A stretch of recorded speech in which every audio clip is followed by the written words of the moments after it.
We decided this should be our self-titled record because that's what it's about. It's about us, it's about the band, the way that we've worked together in a way that feels more like a band than ever before. Every one of us has been a part of it from the ground up, and that's definitely something that's different for this band. This time we all kind of went in together and started writing together like in a rehearsal space, and we had some songs obviously at that point when we were going into the rehearsal space, but it was really cool. We did a lot of these songs literally from just jamming together and everyone playing and writing their parts, and it just made for something really different and cool. I've never recorded in Nashville.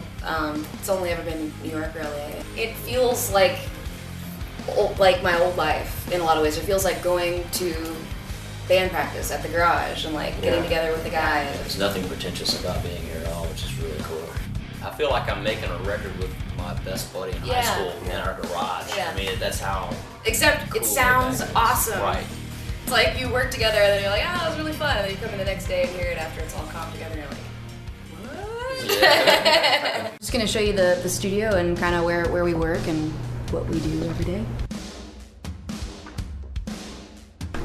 Everybody hates this. Okay, so this is where we get our coffee and hang out when we're not working. Nice. Sweet. And this is the control room where the magic mostly happens. We're in here most of the time. We've got my keyboard in here right now because we're tracking something directly into the computer. So this is the board, and that's actually the vocal booth there that you can see. So Nick and whoever's in here can see me. It's really for Nick to see if I'm feeling it or not when I'm singing. It's a good take. This is our board of songs in progress.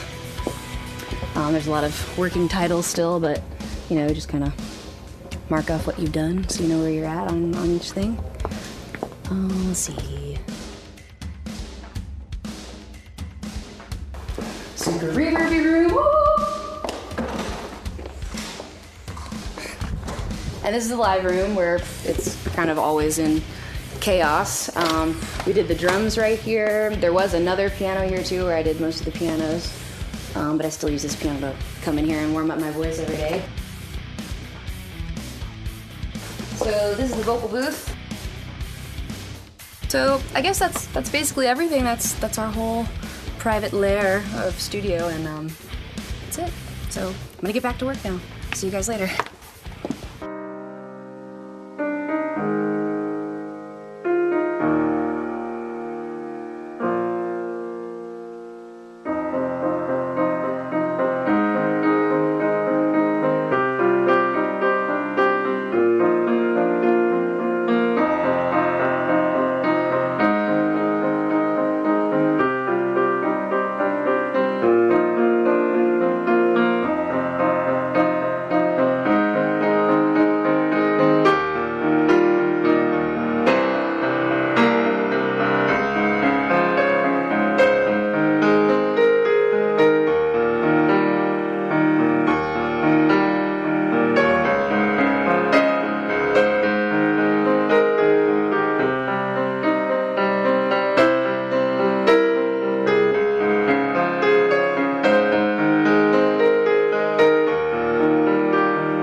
I love the guys. They're all unique for sure. Will is the best drummer. He is so good. We all were in here when he was tracking the drums, just sitting here on the couch facing the live room and just watching him and getting so excited. It's amazing. I'm really proud of this record. It's all pretty much recognized when there's something special. I think he and Tim especially work really, really well together. I love Tim. I said before, Tim's my roommate. I will always be.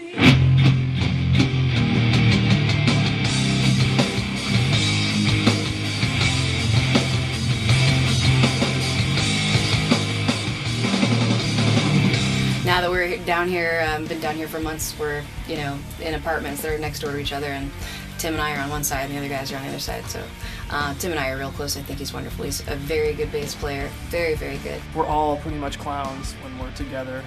On top of this building, there's a room with about 10 pinball machines in it. I love that place. Wait, what's Midtown? Bar in Little Rock. Just having fun together and being stupid and cracking up. Hints of whiskey and meat and, according to Tim, paint. paint. Paint aftertaste and before taste. It tastes like paint, but it's better than the first one. Terry is always, wonderful. I love Terry.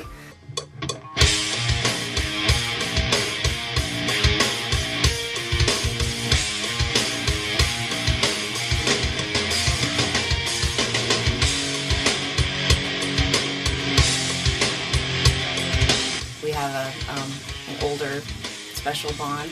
The creation of a lot of these parts that he's making are, I think, really soulful and beautiful as always. It's definitely a natural progression forward for the sound of Evanescence. And Troy is wonderful, he definitely brings something wonderful to the table. He's a great dude, he's one of my favorite people, and he's an incredible guitar player.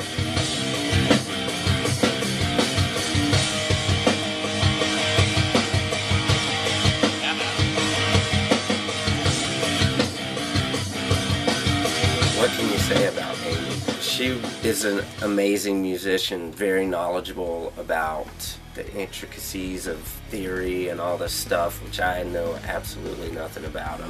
I learned how to play by ear.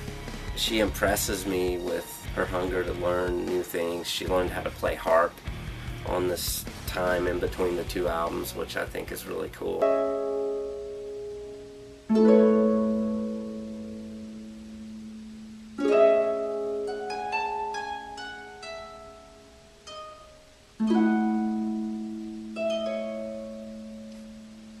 I think she's always expanding musically. I haven't made a record this way where we just, everybody get together, the producer's going to be there, and we're going to be writing all together kind of at the same time. That's terrifying to me. I write a lot by myself. And that was still happening, and there were still a lot of ideas happening on our own that we brought and worked on together, but it was awesome. The tightest we've ever sounded, and it's the happiest we've ever been, and we all love working together. It's great. It's the best thing that could happen in my life right now. This is exactly what I want to be doing. I think all of us. All the guys were just like, yes, finally, we're going back. Let's do this. In all real honesty, this is the strongest lineup we've ever had. I think there's some songs on this album that particularly lend themselves to being live and high energy because there's just a lot of bounce to it. Oh yeah. So I can see playing festivals over in Europe and South America and places like that. I think that we're going to see a lot more movement in the crowd. See the sea of people just bouncing. Where we've ended up is, I think, a really beautiful place. It's a great blend of, it's new, it's definitely a new sound, but it really is Evanescence and all the ways that we love Evanescence. Evanescence 2011. I think the fans are going to love it.